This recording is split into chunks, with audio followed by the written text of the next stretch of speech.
আপনার বা আপনার প্রিয়জনের পিরিয়ডে অতিরিক্ত রক্তপাত হচ্ছে কি?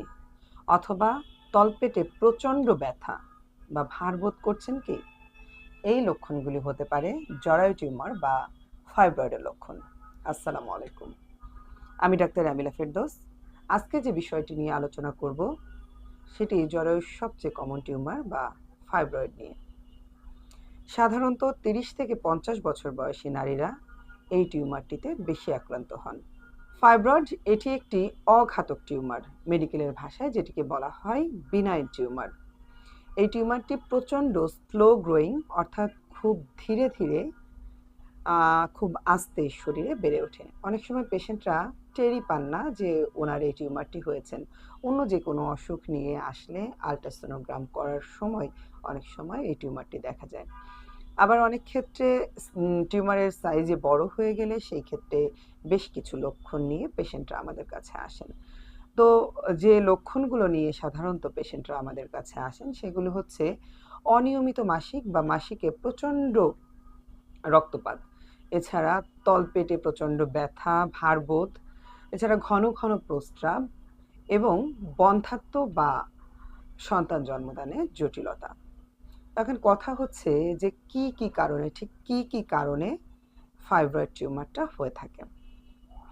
যেমন দেখা যাচ্ছে প্রথম কথা যেটা হচ্ছে হরমোনজনিত সমস্যা।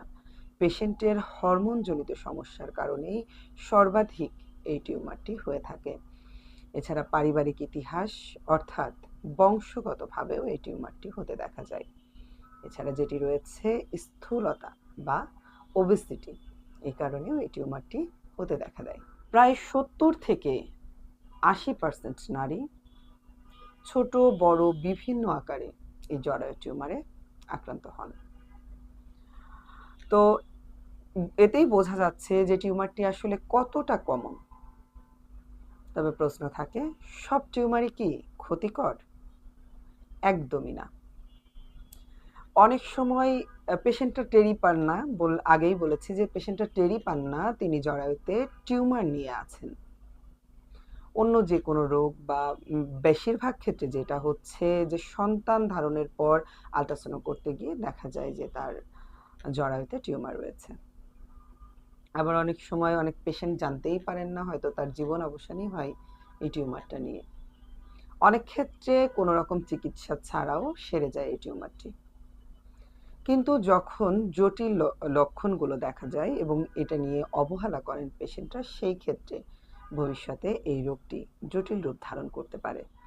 যখনই আপনি আপনার পিরিয়ডে অস্বাভাবিকতা লক্ষ্য করেন, অর্থাৎ ৫ দিনের পিরিয়ড ৭ দিনে চলে যাচ্ছে, অথবা অনেক ক্ষেত্রে এরও বেশি সময় ধরে পিরিয়ড থাকছে, অথবা দেখা যাচ্ছে যে ২ ঋতুচক্রের মধ্যবর্তী সময়ে হঠাৎ করেই রক্তস্রাব হচ্ছে, সেই ক্ষেত্রে এই লক্ষণগুলো আশঙ্কাজনক হতে পারে।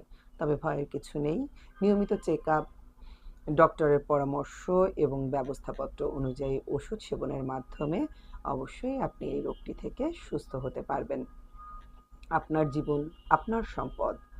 তো অবহেলা না করে একজন অভিজ্ঞ হোমিওপ্যাথি ডক্টরের শরণাপন্ন হন, চিকিৎসা করান, আপনি সুস্থ হবেন, ভালো থাকবেন।